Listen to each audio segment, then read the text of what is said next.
signifie aussi que nous avons la victoire sur le monde. Jésus a dit, je vous laisse dans le monde, mais vous n'êtes pas du monde. Je ne suis pas du monde. En d'autres termes, le monde, les choses du monde, les coups du monde n'ont plus d'influence sur nous. Et c'est ça la preuve du tombeau. Ces jours-là, beaucoup étaient morts, mais il y en avait un qui est aussi mort, mais que la tombe n'a pas pu supporter. Celui-là, c'est Jésus le vainqueur.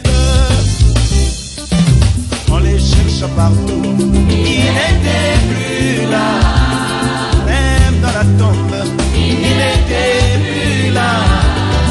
Au séjour des morts, il n'était plus là, il sortit alors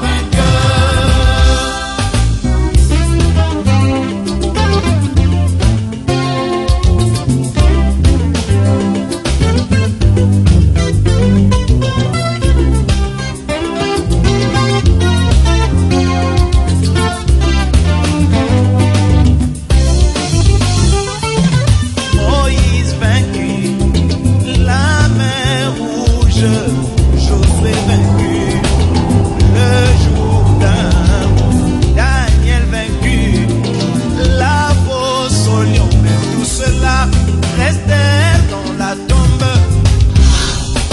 Mais il y en avait un qui est aussi mort, mais que la tombe n'a pas pu supporter.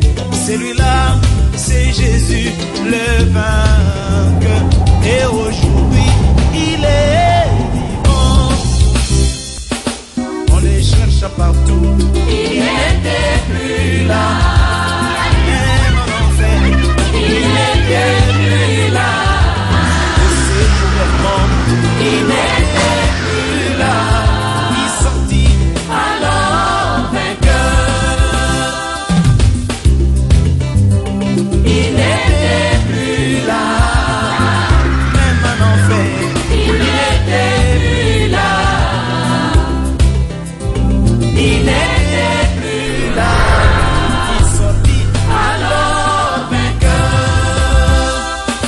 On les cherche partout, il n'était plus là. Il n'était plus là. Il n'était plus là. Alors vainqueur. Oh, il n'était plus là. Notre Père Céleste,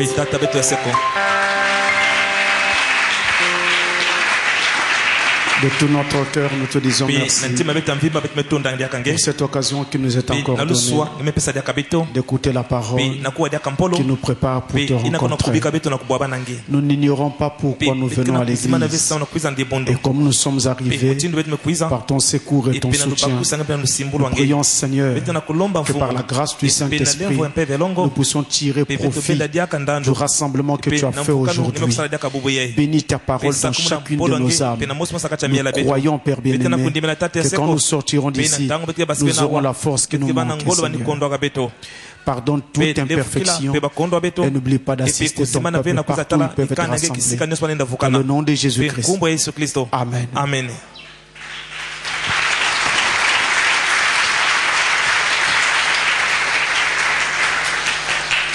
Nous allons nous lever pour lire la parole. Luc chapitre 24. Verset 1 à 2. Luc 24, verset 1 à 2. C'est le passage que nous avons lu la dernière fois. Lisons au nom du Seigneur Jésus-Christ. Le premier jour de la semaine, elles se rendirent au sépulcre de grand matin, portant les aromates qu'elles avaient préparés.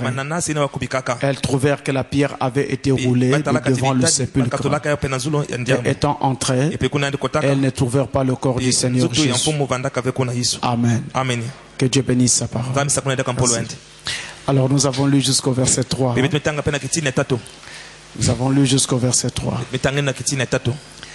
Aujourd'hui, nous parlons donc du tombeau vide, acte 2. Et quand je dis acte 2, je ne parle pas du livre des actes, je parle de la deuxième partie de notre enseignement.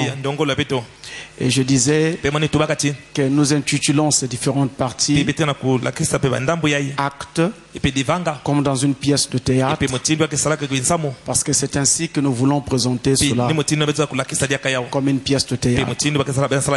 Notre objectif ici, c'est d'essayer de ressortir chaque fois ce que le tombeau vide représente pour le monde chrétien et représente pour chacun de nous. Alors je vais essayer de ne pas vous garder longtemps pendant que nous apportons cette étude sur acte 2. Le premier acte du tombeau vide nous a permis donc de voir que le sacrifice de Jésus-Christ à la croix de Golgotha avait été agréé par Dieu. Et donc comme son sacrifice était accepté par Dieu, et étant entendu qu'il n'y avait que Dieu lui-même qui pouvait payer un tel prix, alors le Christ était parfaitement Dieu lui-même. C'est ce que nous avons étudié dans notre première partie. Aujourd'hui, dans notre deuxième partie, parce qu'il y en aura d'autres, Dieu aidant, nous allons voir qu'à partir du tombeau vide, nous avons obtenu ce qu'on appelle la victoire sur le péché, la victoire sur le monde et la victoire sur Satan lui-même. À partir du tombeau vide. C'est de cela que nous allons parler donc dans cette deuxième partie. C'est assez profond, mes frères. Et je vous dis même très profond. Je crois que c'était hier. En tout cas, ça m'arrive tout le temps. Quand je vois les gens prier, ou des gens qui vont à l'église, ou des gens qui chantent Jésus dans les rues, dans les parcelles, il y a une pensée qui me vient. Je me dis toujours, Seigneur, hier j'étais comme eux. Je pouvais parler de toi, je pouvais te chanter sans trop savoir exactement ce que je faisais. Je faisais ce que tout le monde fait, chanter Jésus, parler de Jésus. Mais maintenant, c'est différent. C'est complètement différent. Parce que le message nous a amené une telle profondeur de la parole sans égal, mes frères. C'est vraiment différent. Donc si je parle de Jésus aujourd'hui, peu importe le sujet sur lequel je parlerai de lui, mais c'est vraiment différent. C'est le message. C'est la parole de l'heure. Alors je voudrais tout de suite vous dire que quand Jésus-Christ est venu sur la terre, la première fois, lors de sa première venue, il était venu pour une raison bien particulière. C'était pour sauver l'humanité, pour sauver les hommes de leurs péchés. C'est pour cela qu'il était venu. Et le salut qu'il devait apporter aux hommes voulait dire qu'il devait donc délivrer ces gens, les hommes, de la servitude du péché. À l'époque, quand il était sur la terre, les Hébreux s'étaient mépris sur son compte. Il ne comprenait pas trop quel était le rôle du Messie. Vous vous rappelez, pour ceux qui ont vu par exemple le film Jésus de Nazareth, ou même la Passion du Christ de Mel Gibson, vous vous rappellerez que dans ces films-là, vous allez voir les Hébreux qui s'étonnaient. Le cas de Barabbas par exemple, qui se disait que le Messie sera donc un leader qui va donc les aider à se révolter contre les Romains. Mais curieusement sur le terrain, ce n'est pas ce qu'ils voyaient. Ils ont parlé de délivrance, c'est vrai, mais pas de la délivrance de la main romaine. Ils ont parlé de la délivrance de la main de Satan, c'est-à-dire de l'emprise du péché. C'est de cela qu'ils ont parlé. Alors ils ne comprenaient pas. C'est un peu comme les chrétiens d'aujourd'hui qui assimilent le Christ à un parent porte-bonheur. Quand ils ont faim, ils l'appellent. Quand ils sont dans le besoin, ils disent qu'ils ont un secours, quelqu'un qui va les secourir. Tout cela est très bien, mais ce n'est pas cela principalement le but de l'évangile.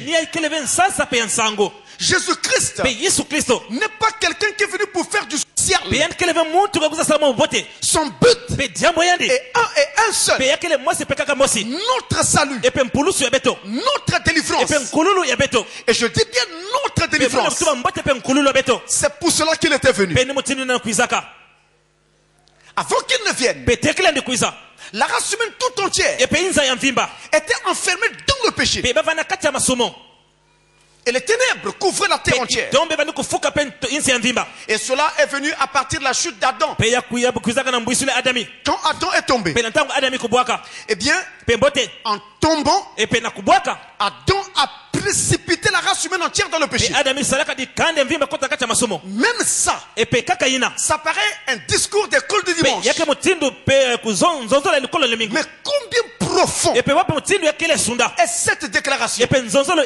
Parce que avant cette chute, la condition de vie sur la terre n'était pas celle que nous avons connue après la chute. Un exemple. Avant la chute, la mort n'existait pas. Avant la chute, la maladie n'existait pas. Et ces choses sont apparues après la chute d'Adam. Donc la chute d'Adam a changé la configuration des choses sur la terre. La chute d'Adam a précipité l'homme et la terre entière dans les ténèbres. On ne le dira jamais assez. C'est la raison pour laquelle la terre entière aujourd'hui ignore Dieu. Vous êtes assis à l'église aujourd'hui, suivant un message. Mais ce que vous ne savez pas, c'est que nous sommes 7 milliards d'habitants sur la terre. Et combien sommes-nous de chrétiens? Vous verrez que le pourcentage est très faible. C'est qu'il veut dire que la grande majorité, la plus grande majorité, vit loin de Dieu, loin de son Créateur, oubliant complètement qu'il y a un Dieu qui existe, qu'il y a une mort qui vient, et que chacun aura de compte à rendre au Créateur. Voilà la réalité, la triste réalité. Et donc, une fois que le péché est apparu, l'homme naissait désormais dans le péché, grandissait désormais dans le péché, et mourait aussi dans le péché. C'était la nouvelle donne. L'homme venait au monde pécheur au berceau. Et l'homme quittait le monde désormais pécheur au tombeau. C'était la nouvelle donne. Et ce péché apparu avec toutes ses conséquences. Les maladies. J'en parlais tout à l'heure. Parce qu'avant, il n'y en avait pas. Adam ne tombait jamais malade. Les maladies sont apparues après le péché. Le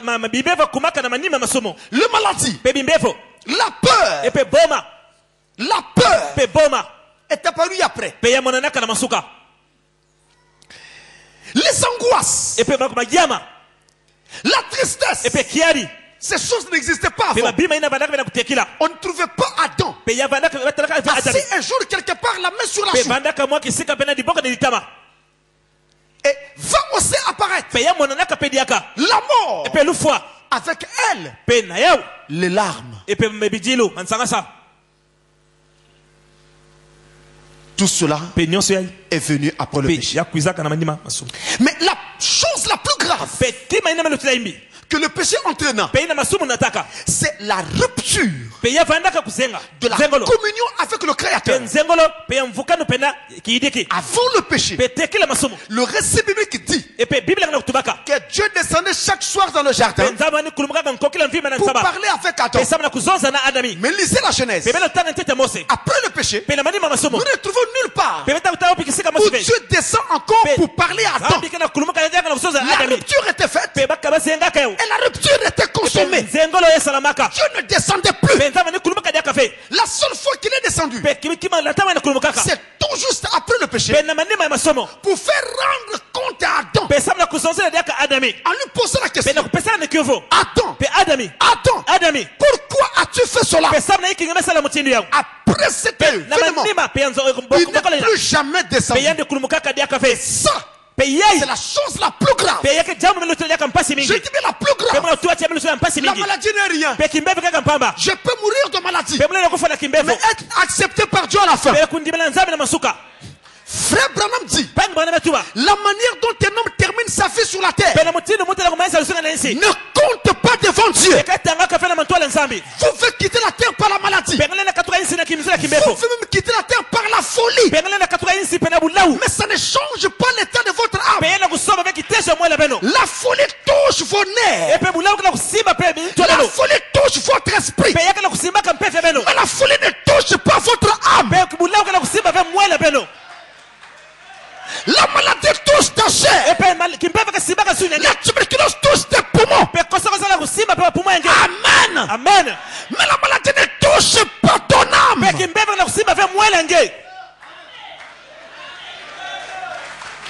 n'y a qu'une seule chose qui touche l'âme. C'est le péché. Et donc la chose la plus grave, je répète, la chose la plus grave qui soit arrivée à l'homme après le péché, c'est la séparation d'avec Dieu.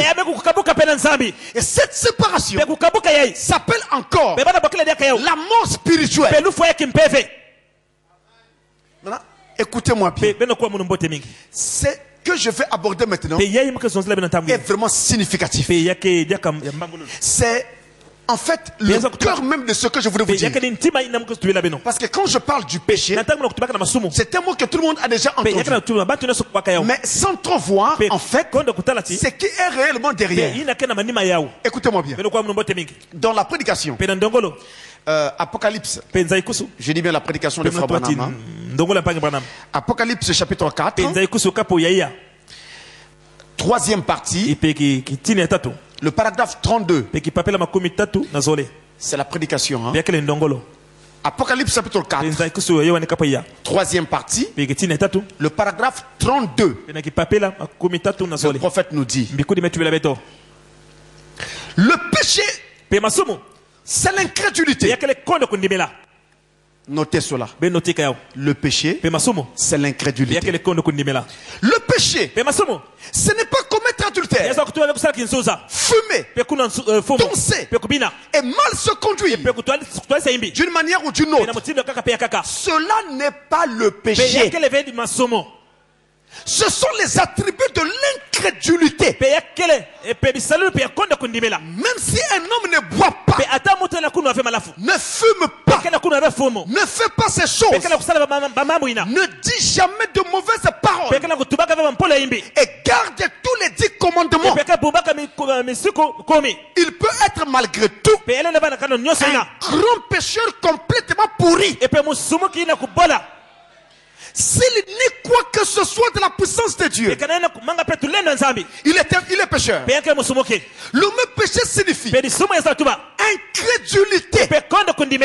Cherchez seulement et vous verrez si ce n'est pas juste. Un incrédule qui ne croit pas à la parole de Dieu est un pécheur. Il ne peut entrer dans le royaume des cieux. Premièrement, enseignement, le prophète nous dit que le péché, c'est l'incrédulité. Ce n'est pas fumer, ce n'est pas boire, ce n'est pas commettre adultère, ce n'est pas voler. Ça, ce n'est pas le péché. Ce que vous voyez là, ce sont les fruits du péché. Mais le péché lui-même, c'est un arbre qu'on appelle incrédulité, qui pousse dans le cœur de l'homme et qui produit des fruits appelés adultère, mensonge, vol, ainsi de suite. Mais le péché lui-même, c'est l'incrédulité là.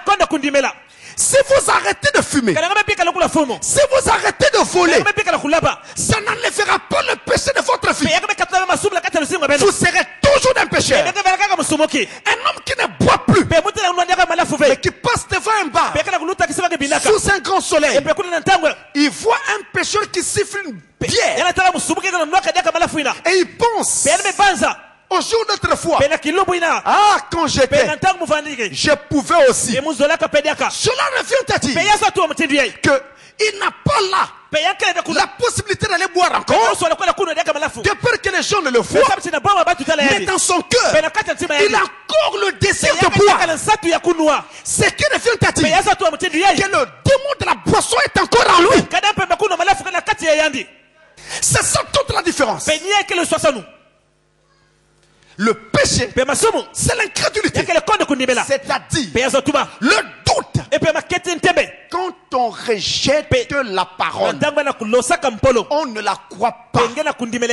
Et donc on pêche, soit par incrédulité, tout comme il peut arriver que quelqu'un pêche sans que ce ne soit par incrédulité. Ah, là c'est aussi autre chose. Vous commettez une erreur, mais pas parce que vous ne croyez pas la parole, parce que vous avez fait un faux pas. Ça, c'est un péché, mais ce n'est pas un péché par incrédulité. Et donc, du coup, Dieu ne le considère pas comme on considérerait celui qui pêche par incrédulité. Ça commence à changer. Ça commence à changer. Voilà pourquoi nous avons dans nos églises des gens qui n'ont pas de position. Un prédicateur vient et prêche. Vous êtes sauvés. Tout le monde sait. Je suis sauvé. Je suis sauvé. Demain, un autre prédicateur vient. Prêche contre le péché. La même personne qui disait qu'elle était sauvée croit maintenant qu'elle n'est pas sauvée. Ah, c'est sûr que je suis péché. Finalement, où vous êtes sauvé, vous ne l'êtes pas. Il y a quoi exactement? Où est-ce que vous en êtes? C'est ça la différence. Oh non, mais je pense que je ne suis pas encore sauvé parce que je constate qu'il y a encore ceci et cela. D'accord. Il y a encore ceci. Il y a encore cela. Est-ce que tu le fais par incrédulité ou bien c'est des erreurs qui arrivent au passage? Si tu constates dans ton cœur que tu ne le fais pas par incrédulité, tu n'as pas besoin de t'alarmer.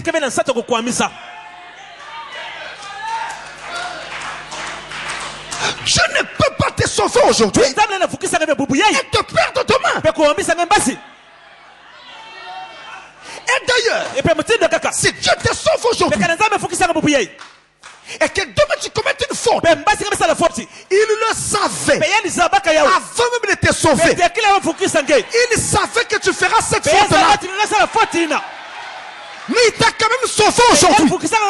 Cela revient à dire qu'il avait pesé les pour et les contre, et il avait trouvé que malgré cela tu étais sauvable.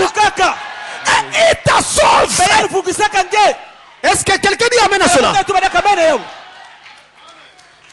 Mes frères bien-aimés, je ne connais pas l'avenir. Et je ne sais pas combien de temps il nous reste encore à passer sur la terre. Et je ne sais pas. Je voudrais seulement que vous puissiez savoir que nous avons besoin d'avoir cet équilibre une fois pour toutes. et de ne plus céder à quoi que ce soit.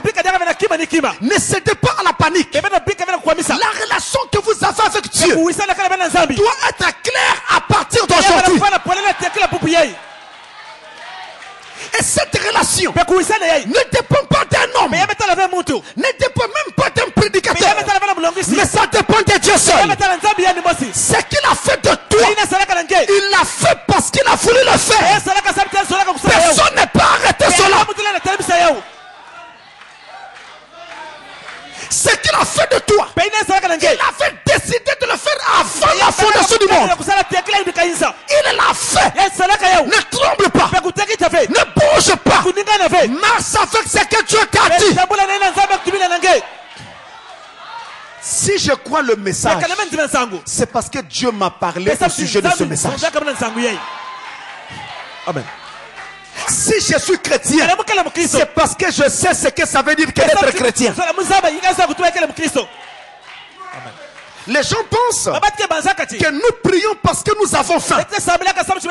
Mais quand je regarde les gens qui sont ici, en tout cas je ne pense pas qu'ils sont les derniers de la terre. Ici il y a des cadres, des gens diplômés, des docteurs, des inspecteurs, des médecins. Là. Mais ils viennent s'asseoir ici. C'est parce qu'ils ont compris. Ce n'est pas parce que nous avons faim que nous prions. Mais il y a un espoir.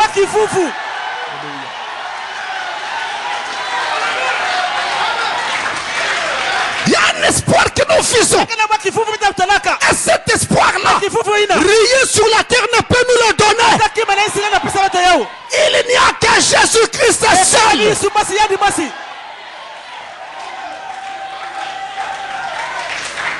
Je voudrais que ce soit clair. Je ne prie pas parce que j'ai faim.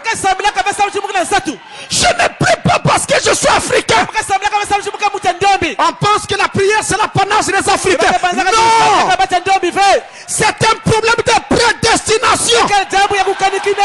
Si tu n'as pas été appelé, si tu n'as pas été prédestiné, ne m'arrête pas. Alléluia. Alléluia. Est-ce que je peux entendre un grand amen?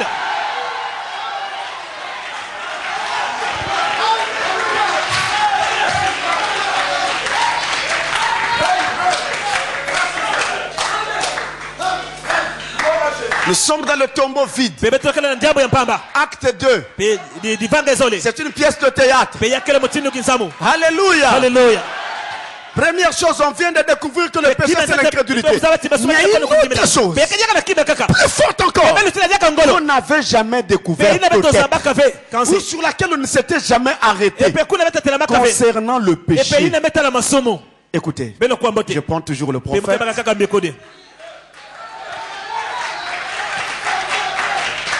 La religion de Jézabel. La brochure, hein? La religion de Jézabel. J'aime lire le prophète, voyez-vous. C'est le messager de l'heure. Hein? Je n'ai pas honte de mon messager. Si tu as honte de ton prophète, cela te regarde. Moi, je n'ai pas honte. De toute évidence, j'ai prêché l'évangile devant les gens. Bible à l'appui. Ils savent tous que je leur ai pointé la Bible pour tout ce que je disais. La religion de Jézabel, au paragraphe 155. Alors, si vous voulez la date de la prédication, elle est là. C'est le 19 mars 61. 19 mars 61, paragraphe 155. Notre Père Céleste, il est en train de prier. Nous t'apportons cet auditoire pendant que nous terminons ce service et cette campagne sous la bannière de Jésus-Christ, le grand souverain sacrificateur de Dieu oint, Emmanuel, qui se tient ici, ressuscité d'entre les morts, toujours vivant, pour intercéder. Sa glorieuse présence est avec nous maintenant. Sa sainte puissance est sur nous pour nous faire voir des visions prophétiser et imposer les mains aux malades. La parole infaillible de Dieu ne peut jamais retourner à lui sans effet. Je condamne chaque démon de maladie, toute puissance de péché, toute incrédulité, au nom de Jésus-Christ, que cela quitte les gens et qu'ils soient guéris. Quelqu'un dit amen? Ça c'est le mot du prophète. Hein? Si vous dites amen, vous serez guéri. Hein? Frère, ce n'est pas moi. Ça c'est prononcé sous l'onction des lances du Seigneur. Il a dit que cela quitte les gens et qu'ils soient guéris au nom de Jésus-Christ.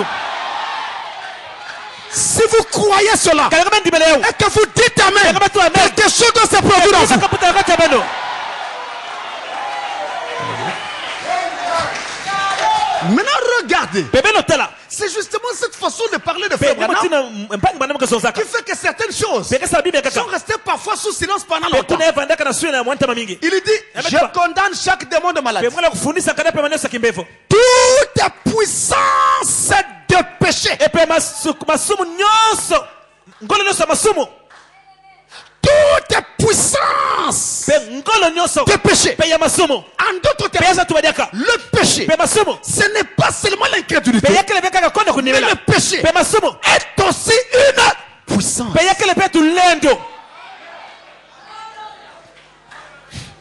Je vous prends un exemple banal. Vous avez votre fille qui commence à déconner. Elle ne dort plus à la maison, tout le temps dehors, elle fait n'importe quoi. Vous parlez, vous exhortez, vous conseillez, l'enfant n'écoute pas. Vous tapez, l'enfant n'écoute pas. Vous punissez, l'enfant n'écoute pas. Pourquoi? Je vous dis la vérité, ce n'est pas parce que l'enfant ne vous aime pas. Ce n'est pas parce que l'enfant ne veut plus vous écouter, mais c'est parce que c'est quelque chose que l'enfant ne contrôle plus. C'est une puissance. Vous voyez un ami qui est en train de marcher mal, vous lui parlez, vous avez toujours été des grands amis, il vous a toujours écouté, vous de même, mais là, devant quelque chose de sérieux, vous lui parlez, il n'écoute plus. Vous parlez, vous rappelez même ce que vous étiez avant, il n'écoute plus. Que se passe-t-il? C'est une puissance. Et c'est là tout le problème. Quelqu'un qui fume, vous voyez la cigarette, la fumée. La fumée que vous voyez, c'est de la démonologie dans le domaine physique. Donc on voit la fumée, on peut toucher le bâton de cigarette, c'est du physique. Mais le plus dangereux, c'est ce qui est derrière ce physique. C'est l'esprit qui se tient derrière et qui donne le goût de fumer, qui donne cet appétit. Et cet esprit-là, c'est une puissance. Cette puissance vous enveloppe, vous contrôle, vous dirige et vous empêche même de réfléchir. C'est ça le péché. Et voilà le côté le plus dangereux. C'est ce côté-là, le côté puissance. Et donc mes frères, quand la Bible dit je reviens, qu'à la chute d'Adam, le monde entier est rentré dans le péché. Au départ, ça paraissait être un slogan des codes du dimanche. Mais maintenant, vous pouvez comprendre que quand la Bible dit cela, cela revient à dire qu'il y a une puissance qui a pris sous son contrôle la terre entière. Et donc tous les hommes sur la terre sont contrôlés par cette puissance-là. C'est elle qui les dirige, c'est elle qui les pousse, c'est elle qui donne ses appétits mauvais.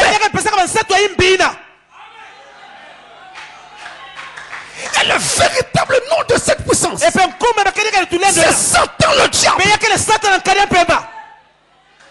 C'est un démon. Il contrôle la terre entière. mes frères, l'instruction, la morale, la philosophie et tous les conseils qu'on peut donner ne peuvent rien contre cela. Ce sont des conseils de bon sens. L'homme écoutera, il comprendra, mais ne fera pas. Alléluia. Et voilà la difficulté qu'on a connue depuis la chute d'Adam. Et face à cette difficulté-là, eh bien la terre entière a été ravagée. Je dis bien ravagée. La preuve, la Bible dit, votre adversaire le diable rôde, cherchant qu'il dévorera. Mais depuis combien de temps rôde-t-il? La Bible parle au présent. Oui. Le présent est un temps qu'on utilise également pour parler des événements du passé. Et surtout quand ces événements se poursuivent encore. Vous voyez? Et donc voilà. Depuis quand rôde-t-il? Depuis qu'il a fait tomber Adam, il a commencé à parcourir la terre entière.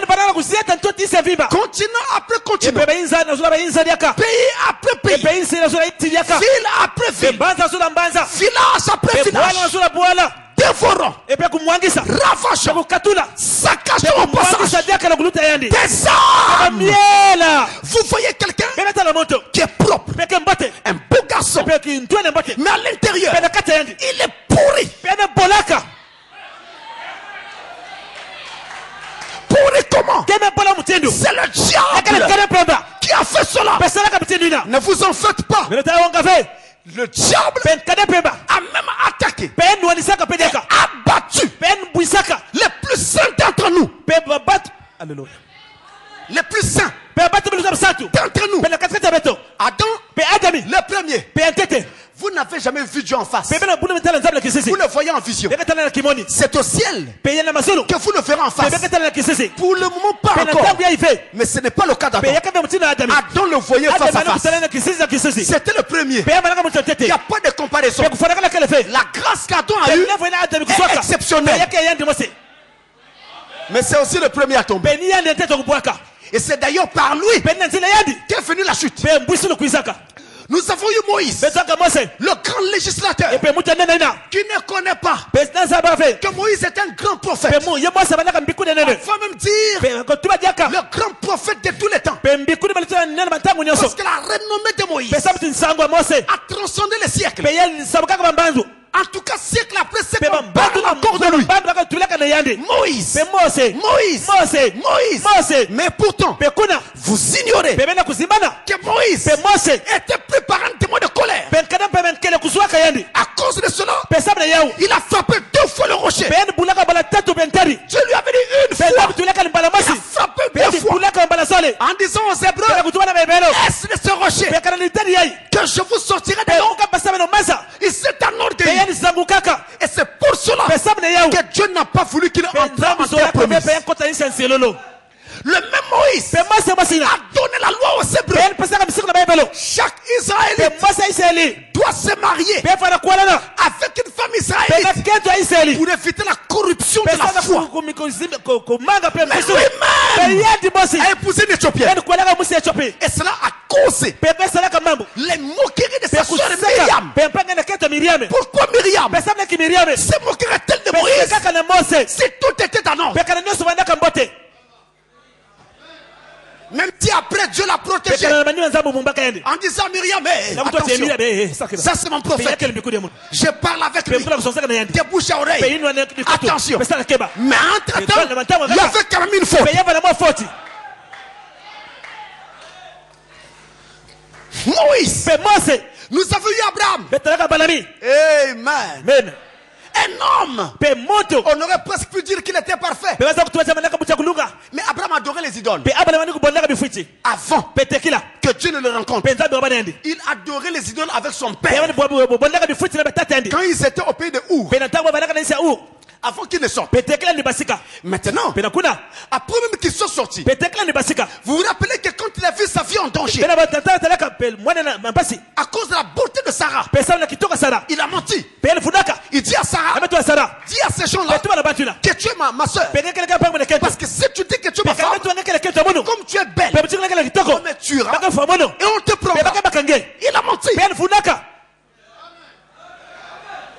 Même si on sait quelque part, s'il y avait une demi-vérité dedans, demi-mensonge, demi-vérité, mais c'était quand même un mensonge. Et de tous, le plus parfait, c'était Joseph. Joseph était le plus parfait de tous. Frère Bonhomme dit, sur lui, vous ne trouvez rien. Mais on a quand même trouvé une égratignure.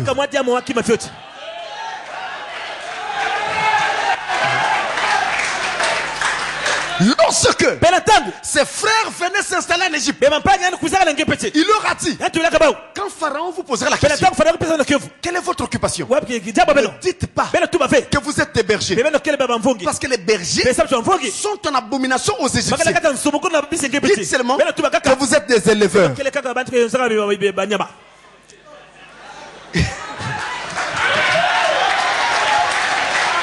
Il a fait un jeu de mots.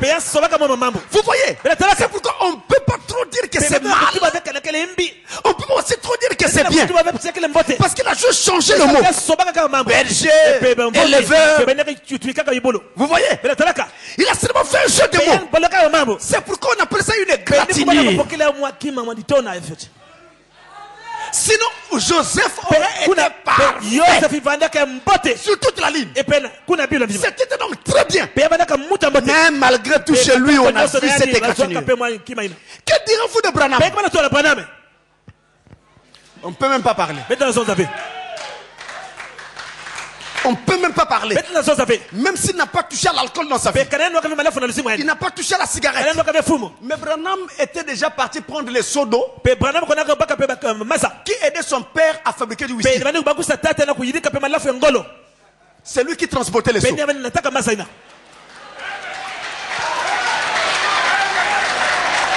Vous voyez qu'on ne peut pas avancer. N'est-ce pas? Et donc en face de tout cela, en tout cas mes frères, la race humaine entière était condamnée. Nous étions tous condamnés. Personne ne pouvait sauver son frère. La délivrance était requise. Mais par qui viendrait-elle? Par qui viendrait-elle? Rappelez-vous que le péché est une puissance. Un seul et un seul pouvait produire cela. Et dans l'Ancien Testament, il avait déjà laissé voir qu'il le ferait. Dès le commencement, la Bible dit, au commencement, la terre était informe et vide. Et il y avait des ténèbres à la surface de la Bible. La terre était informe. Et il n'y avait pas de forme. C'était vide. Il y avait des ténèbres tout autour. Mais voilà que depuis le bon, l'Esprit de Dieu s'est mouvé au-dessus des eaux, annonçant que quand vous verrez dans l'histoire, ce même esprit incarné s'est mouvant au-dessus des eaux, sachez que la terre va retrouver sa forme. Alléluia. Plus tard, au-dessus de la mer de Galilée, ce qu'on appelle encore le lac de Génézareth, un homme venait sur les eaux, marchant sur les eaux, marchant sur les eaux, répétant l'histoire. C'était la preuve que l'heure était arrivée pour la délivrance de l'humanité.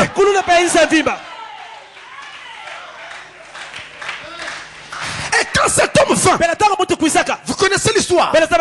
Je passe en sautant. On l'a arrêté. On l'a crucifié. Et on l'a mis au tombeau. Pendant tout ce temps, il ne parlait pas. Il ne réagissait pas. Parce qu'il savait ce qu'il était en train de faire. Je vous ai dit qu'il a dit que personne ne lui enlevait sa fille. Mais il a donné de lui-même. Et quand il meurt à la croix de Golgotha, ses disciples pleuraient. Mais il était en mission. Il était venu dans ce bas monde pour cela.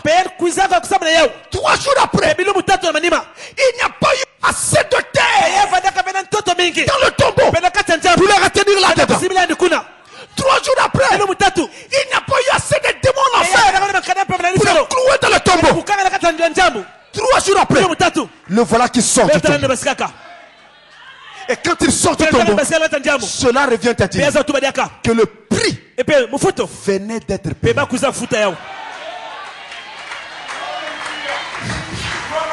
Le prix venait d'être payé. L'entente était que pour que l'homme possédé soit libre, il fallait qu'il ait du sang versé. Et il le fit. Il versa son propre sang. Ainsi, ce jour-là, le tombeau vide, découvert par les femmes qui venaient pour voir le corps du Seigneur, voulait dire que nous avons obtenu la victoire sur le péché. Écoutez-moi bien. Je veux le lire dans la parole. Je veux le lire dans la parole. Romains chapitre 8. Le verset 3. L'heure des slogans est passée. Je vais asseoir ces choses et donner la véritable foi à chacun. Écoutez bien. Romains 8, verset 3.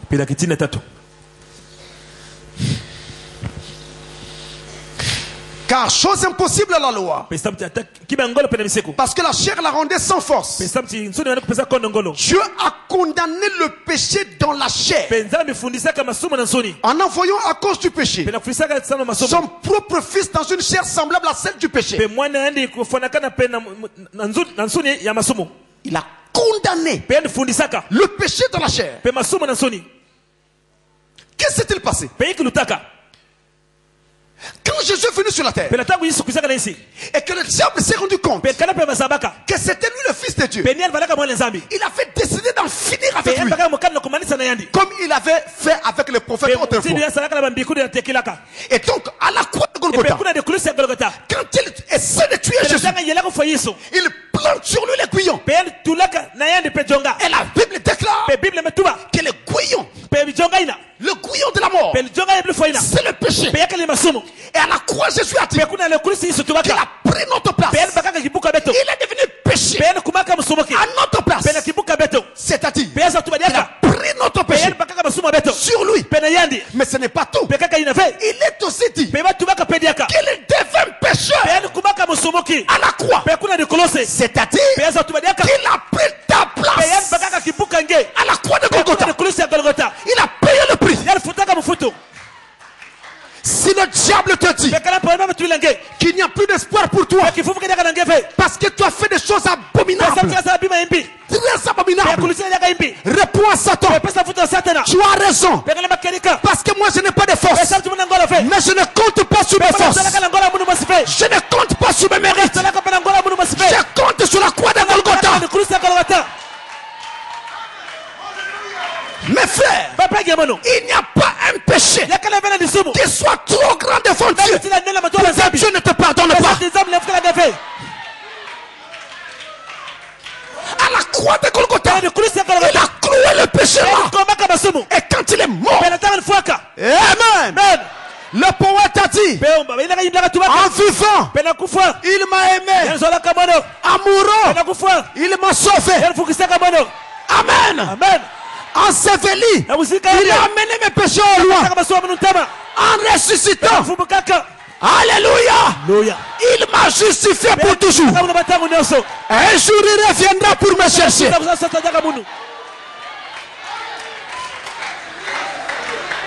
Tout ce passé-là, elle est tombée vide. Et la preuve que nous avons eu la victoire sur le péché. Si Satan te dit, je crois que ça tu peux te pardonner, je crois que ça peut te quitter, dis à Satan, il y a un mémorial. Il y a un mémorial à Jérusalem. Il y a un tombeau vide comme preuve, comme signe que je peux encore être pardonné. Alléluia. Quelqu'un peut dire Amen. Est-ce que quelqu'un peut dire Amen? N'acceptez pas d'être découragé. N'acceptez pas d'être découragé.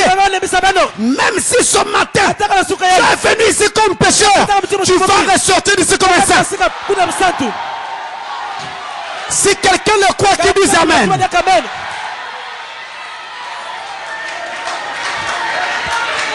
Si la Bible est vraie et que Jésus-Christ, je répète, je redis, si la Bible est vraie et que Jésus-Christ est le même hier, aujourd'hui, éternellement, il doit encore te sauver aujourd'hui. Si tu cherches le salut, maintenant, tu peux te lever et le recevoir. Alléluia.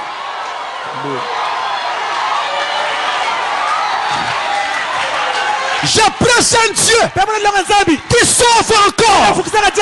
Je parle d'un Dieu qui délivre encore.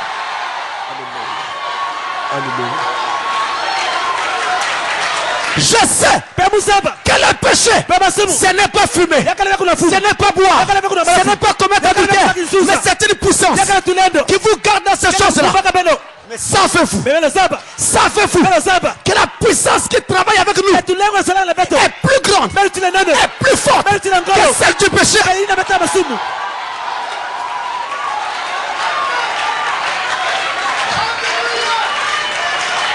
À la croix de Golgotha, Dieu a fini avec le péché. Et le tombeau vide est la preuve que c'est terminé. Satan t'a longtemps dit que ça ne te quittera pas. Dans votre famille, tout le monde était comme ça. Tout le monde était comme ça parce que tout le monde ne connaissait pas Jésus. Toi tu l'as connu, toi tu l'as accepté, toi tu l'as reçu. Tout doit changer. Alléluia. Que celui qui croit dise Amen.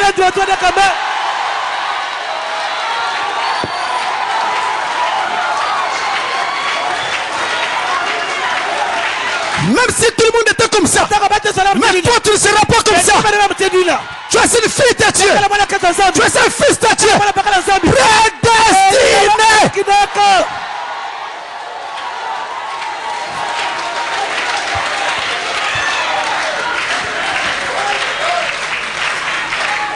Ainsi je fais ajouter, tu n'as pas besoin de continuer à rester fumeur. Tu n'as pas besoin de continuer à rester adultère. Tu n'as pas besoin de continuer à voler. Tu n'as pas besoin de continuer à boire. Tu n'as pas besoin. Maintenant, tu peux te lever et être libre. Alléluia. Alléluia. Alléluia. La Bible déclare dans l'Ancien Testament, quand les gens étaient en esclavage, la parole de Dieu annonçait que quand l'année du jubilé arrivait, tous les esclaves étaient libres. Quand on sonnait la trompette pour dire maintenant c'est l'année du jubilé, la loi de Dieu disait que l'esclave n'avait pas à aller demander la permission à son maître, mais il abandonnait la houe, il abandonnait la machette, il abandonnait l'outil et il rentrait chez lui libre. Maintenant, nous sommes dans une année de jubilé. Le jubilé de la parole, le jubilé de l'épouse, le jubilé de cette tonnerre. Il y a une trompette qui a sonné. Il y a une trompette qui a sonné. Alléluia. Alléluia. La Bible déclare, mais qu'au jour de la voix du 7e ange, quand il sonnera de la trompette. Alléluia. C'est-à-dire maintenant, tu n'as pas besoin d'attendre le culte prochain pour être libre. C'est maintenant. C'est maintenant. Quelqu'un dit amen.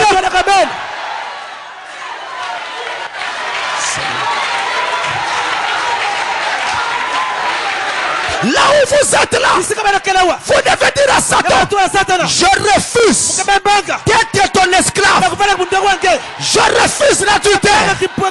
Je refuse le mensonge. Je refuse le vol. Je refuse la cigarette. Dites-le à Satan. Alléluia. Alléluia. Alléluia. Le tombeau vide. Le tombeau vide. La preuve que nous sommes délivrés.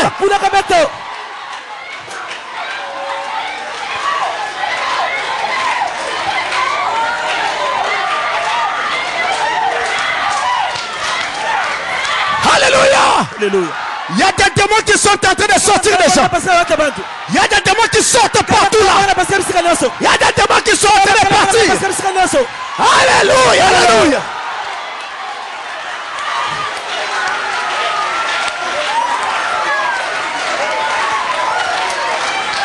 Le tombeau vide signifie aussi que nous avons la victoire sur le monde. Alléluia. Jésus a dit, je vous laisse dans le monde, mais vous n'êtes pas du monde. Vous n'êtes pas. Alléluia. Je ne suis pas. Amen. Je suis de là-haut. Je ne suis pas du monde. En d'autres termes, le monde, les choses du monde, les goûts du monde n'ont plus d'influence sur nous. Et c'est ça la preuve du tombeau vide. La victoire acquise par Christ de la croix de Golgotha. Victoire sur le monde. Je vais vous dire une chose. Let me tell you something. Je vais vous dire une chose. Écoutez bien. Selon la Bible, celui qui est en nous est plus grand que celui qui est dans le monde. Alléluia. C'est en toi. C'est en toi. Il y a quelqu'un qui est plus grand que celui qui est dans le monde. Mais tu es plus que victorieux.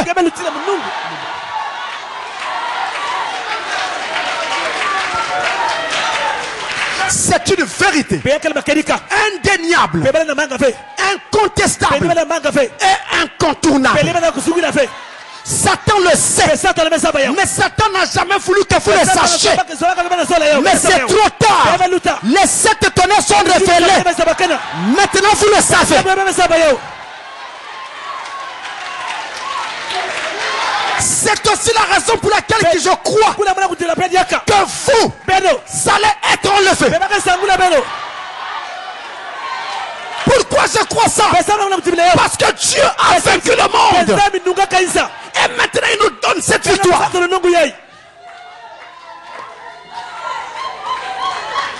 Je vais terminer par un tonnerre. Je vais terminer par un tonnerre.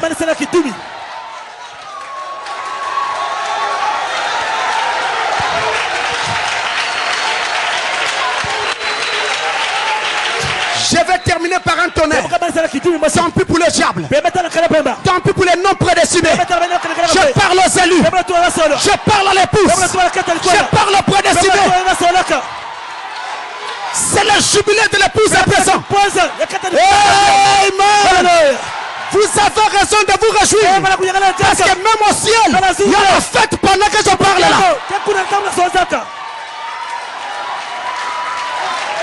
Vous me direz, pasteur, comment tu le sais?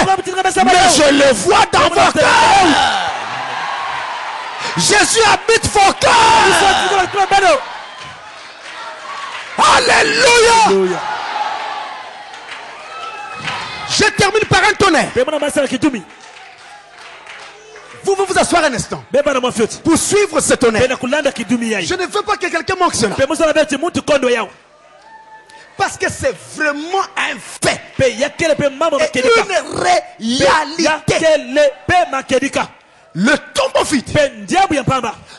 C'est un témoignage que nous avons la victoire sur le péché. Nous avons la victoire sur le monde. Mais c'est aussi un témoignage que nous avons la victoire sur le diable lui-même. Si je parle seulement, vous allez dire c'est un discours bien rodé d'église. C'est pourquoi je veux asseoir cela dans la parole. Regardez, 1 Jean chapitre 2, verset 13. Ah, ça y est là. Je le lis avec vous à l'écran. C'est mieux. Je vous écris, Père, parce que vous avez connu celui qui a dès le commencement. Notez les mots. Je vous écris, jeunes gens, parce que vous avez vaincu.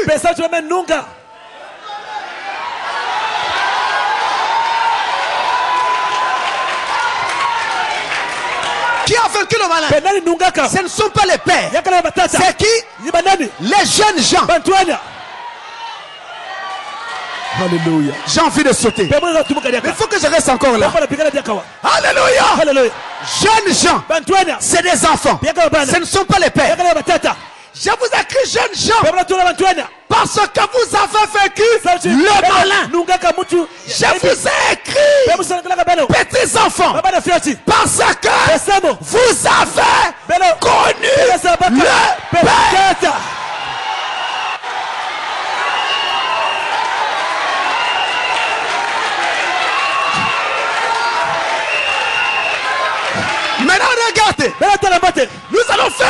Maintenant regardez, nous allons faire un décryptage.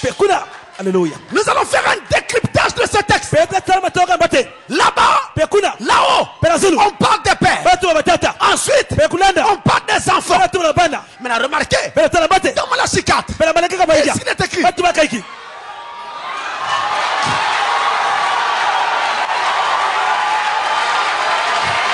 vous êtes arrivés. Vous êtes arrivés. Voici, je vous enverrai Élie le prophète. Avant que le jour de l'Éternel arrive, il ramènera le cœur des pères à leurs enfants et le cœur des enfants à leur père. N'est-ce pas? Les pères, pour nous, ce sont les apôtres. Nous venons après. Nous sommes les enfants. Mais qu'est-ce qu'on dit de nous? Vous avez vaincu le malin. Attention, vous avez vaincu. Ce n'est pas au présent. Ce n'est pas au temps présent. C'est au passé. C'est au passé. Vous avez dans le passé, before the foundation of the world. Hallelujah. Hallelujah. Avant la fondation du monde. Hallelujah. En d'autres termes, avant même que tu ne viennes sur la terre, je t'avais déjà fait vainqueur. Aïe aïe aïe aïe aïe aïe aïe aïe. Que je tombe, que je me relève, que je tombe, que je me relève, ça ne compte pas. Ce qui compte, c'est la fin de la route. C'est déjà écrit. Je vais arriver. Alléluia. Je vais arriver. Et il ajoute, je vous ai écrit, petits enfants, mes chers enfants, parce que vous avez connu. Jésus a dit, je te loue, Père, Seigneur du ciel et de la terre, de ce que tu as caché ces choses aux sages et aux intelligents, et de ce que tu les as révélés.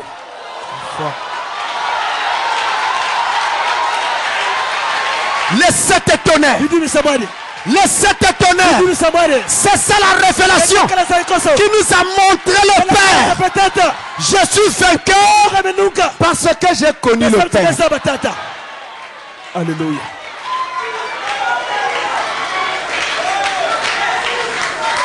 Vous le croyez? Est-ce que là sur le hangar on dit aussi amen? Maintenant, je vous lis ce que Frère Branham dit. Le reste, à chacun de saisir. Et je sais que l'épouse va saisir. Je crois que l'épouse va saisir. Ça, ne manquez pas ça. Même si le pasteur n'est pas là, le diacre n'est pas là, tu es seul, très loin de l'église, très loin du pasteur. Rappelez-vous de ce que je vais lire. Est-ce que tout le monde m'entend bien? Parce que maintenant c'est le temps de prendre position. Dans la prédication en anglais, God's covenant with Abraham. L'alliance de Dieu avec Abraham. Ça s'est prêché le 28 avril 56. Brochure anglaise.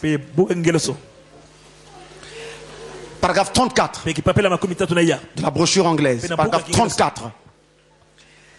Vraiment ne ratez pas ceci. L'alliance de Dieu avec Abraham. Prêché le 28 avril 56. Il dit, Madame nous dit ceci. Now watch.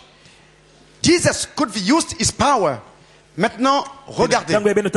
Jésus aurait pu utiliser sa puissance. But he didn't. Mais il ne le fit pas. He used the word. Il utilisa la parole. Vous vous rappelez? Quand Satan l'attaquait dans Matthieu 4. He said, il dit, it's written, men shall not live by bread alone. L'homme ne vivra, il est écrit, l'homme ne vivra pas de pain seulement, but by every word that proceedeth out of the mouth of God. Mais par chaque mot qui sort de la bouche de Dieu. And he stood 3 times and defeated Satan all 3 times.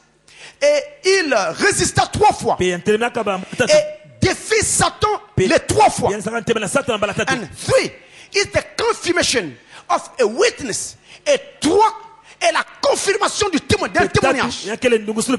Amen. Amen. Amen.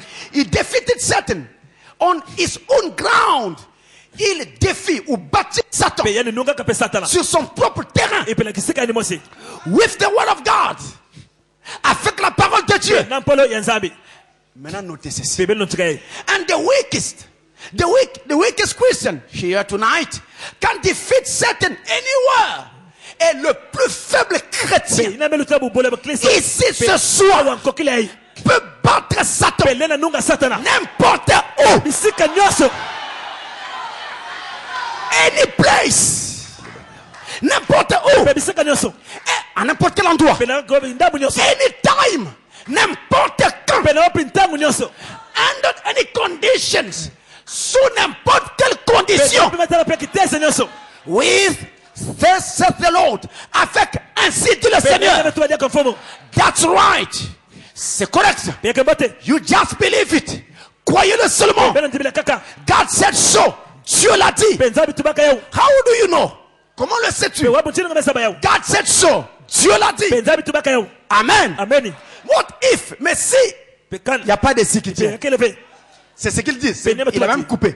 By his stripes I'm healed. Par ses meurtrissures je suis guéri. Ici, Frère Branham nous dit que Jésus, notre maître, a vaincu Satan.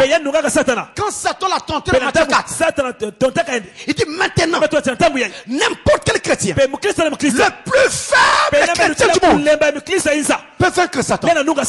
N'importe où, n'importe quand, dans n'importe quelle condition, par la parole de Dieu. Ça, c'est vous. Ça vous appartient. Et c'est à vous, à présent, de saisir la parole et d'agir sur la parole. C'est ça le message de Dieu. Que Dieu vous bénisse richement.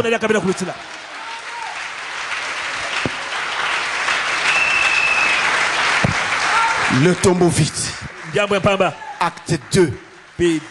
La victoire sur le péché. La victoire sur le monde. La victoire sur le diable. Vous l'avez. Partout où vous allez, vous l'avez.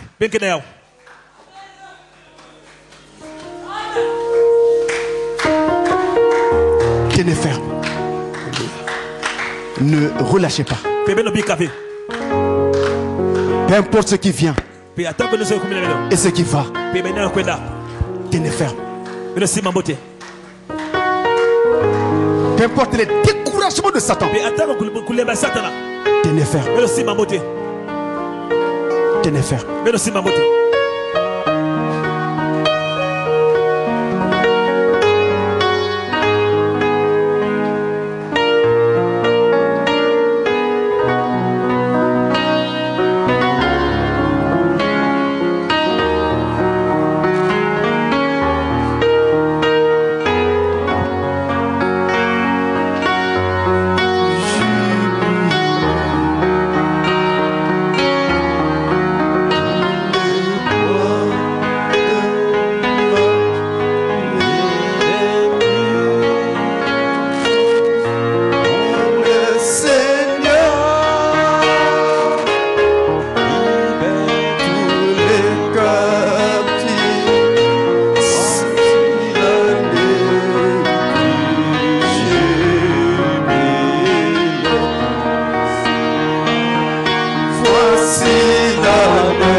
le Seigneur. Parlez-lui. Parlez-lui. Sous ce jubilé de sept tonnerres. Alléluia.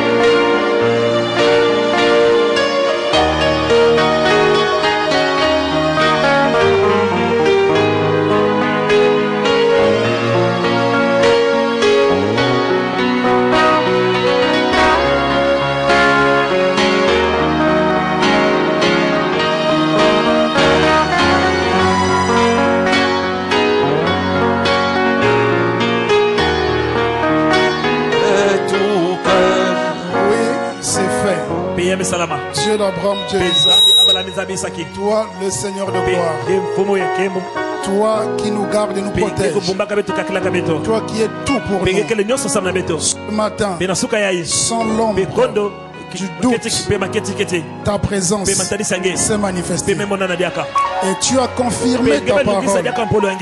Ce jour-là, tu avais dit que tout était accompli.